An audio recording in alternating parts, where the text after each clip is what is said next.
Welcome, class.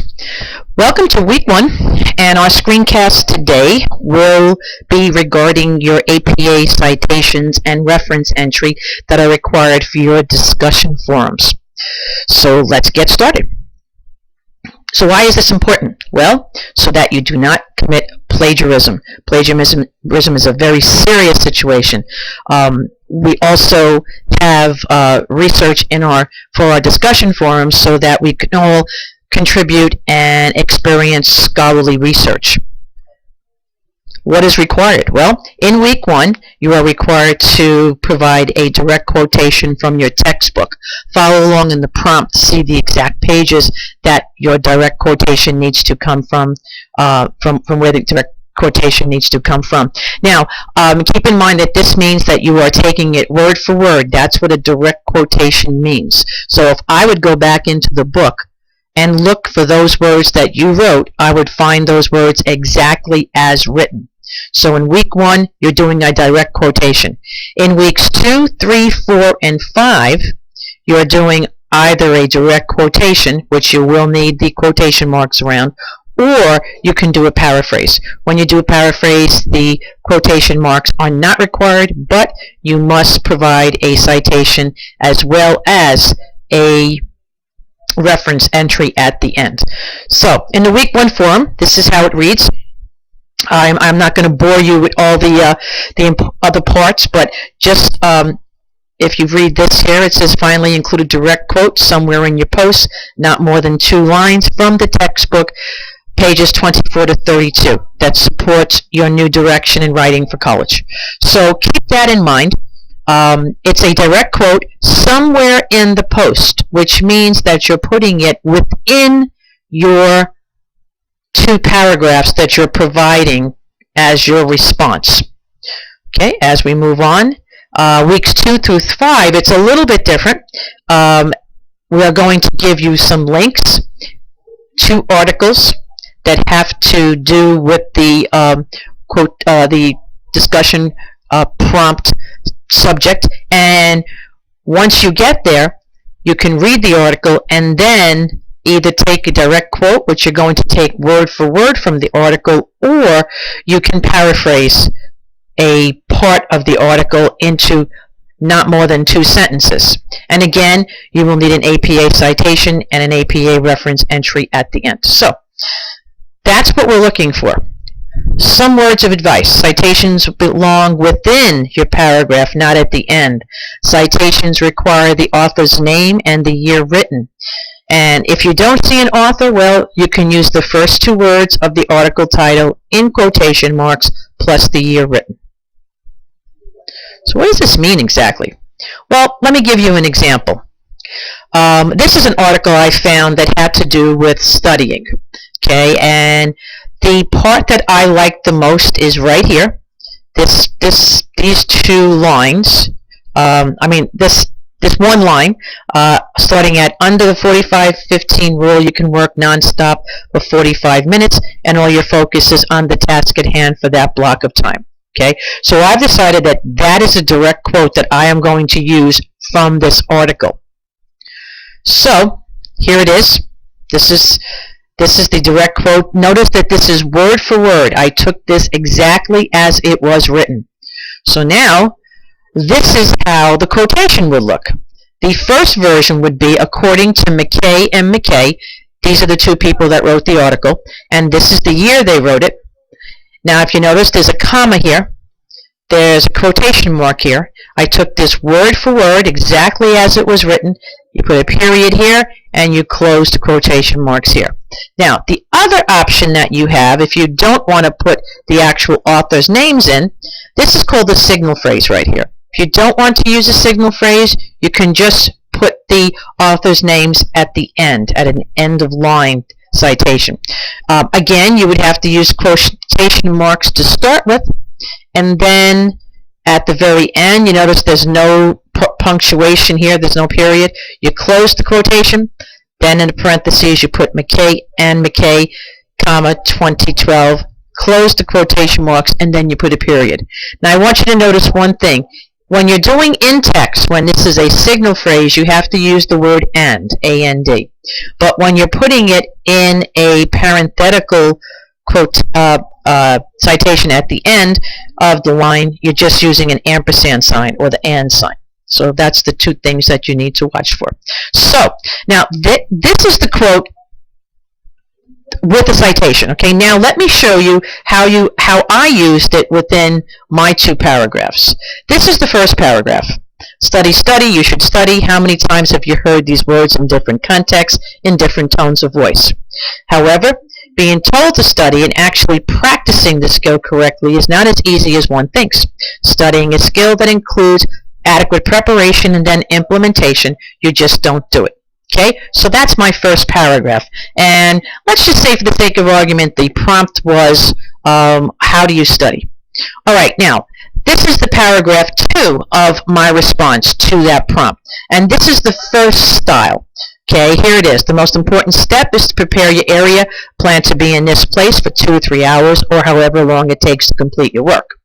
Now notice, here is where I thought it would be a good place to insert my quotation.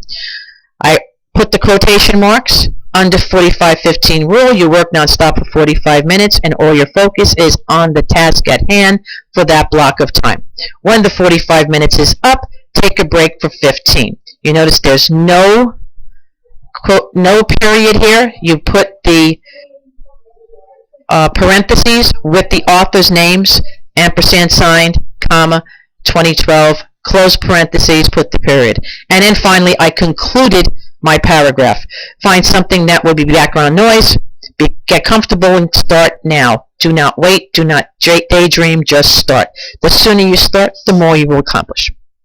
Okay, so that's style 1. Now here is style 2. I used the according to McKay and McKay, 2012. And then I put my quotation. And I put a period here, close quotations, and then I completed my paragraph. So, either way, style 1, which is citation at the end, or style 2, quotation at the signal phrase with the author's names. Either way, it must be done in this fashion. There is no other way that is acceptable. Okay. What if, for some reason, this article did not have an author? Well, this is the way to do it. With no author, you put the quotation marks around the quote. You close the quotation marks here, and then in parentheses, in quotation marks, again, you put the first 2 words of the article, and there's a comma there, and then the date it was written. You close the parentheses, and then you put a period, and then complete your paragraph. So this is when, just by chance, the article did not have an author. Okay. Now that we've got the citation down, we've got our paragraph. Now, underneath the paragraph, we're going to put a reference entry. The only thing that should appear under the paragraph should be the word reference. Reference, because you're only going to have one. If you were to have more than one, then you would use the word references with an S at the end. But in our case, we're only going to have one reference. So you're going to put the word reference centered on the page, right underneath your paragraphs.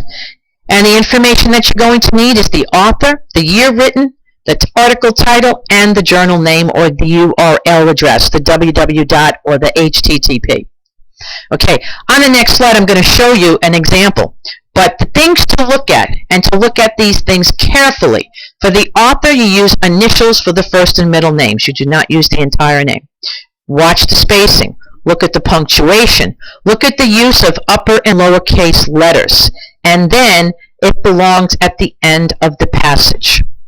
Here is the first one, with authors. This is the one that I used. Now, on that paragraph the 2 paragraphs that I showed you, after I was all done, at the bottom I would put reference, and then I would put McKay, comma, B period, and percent sign, McKay, comma, K period, and then the year. Notice there's a period here. Then the article title, Ice Your Exams, Study Tactics of the Successful Gentleman Scholar. Retrieved from, and then I would put all of the URL address. If you notice, I have indented 5 spaces here. and all of this lines up. Now, if your page is a lot bigger, obviously you're going to have more words on the page going across the top. However, remember that you still have to indent 5 spaces here. Okay, and keep in mind, there's a reason why I have this bold here and here. The first letter of the title is in capital letters, and then none of the other letters in the title are in caps. This is in caps because it's next to the semicolon. When you have a title and it has a punctuation in it, you do need a capital letter. All right, and so that's with authors. Now, without authors, here is an example. Let's say our particular article did not have an author. You would use the article title, and you would again put it in quotation marks. You put it across in quotation marks, and the A is capitalized and the S is capitalized, and the 2014 is here, and I actually forgot to put a period there. That belongs there. Retrieve from, and you do basically the same thing. Let me go back a second because I think I forgot something. I forgot to put italics here. Okay, now this is correct. I hope you caught that. I did that purposely because I wanted to see if you would catch that, and I hope that all of you caught that little mistake that I had made there. So again, the article title is capitalized. If this was from a journal, the journal would be capitalized, but I don't believe that any of the items that we have on our list are. So just to recap quickly, make sure you read the prompt, read the material that is listed in your textbook and the links, write your thoughts on the topic, review the link content, and then choose 1 or 2 lines. Insert your quote somewhere between the 10 to 14 sentences you have written. Your quote should support your thoughts. In other words, support the 2 other paragraphs that you're writing. Follow the examples in this presentation to correctly format your in-text citation, and compose your reference entry and place it at the end of the passage. So, you are now an official APA expert, and here you are. Pat yourself on the back, and of course, good luck and keep writing.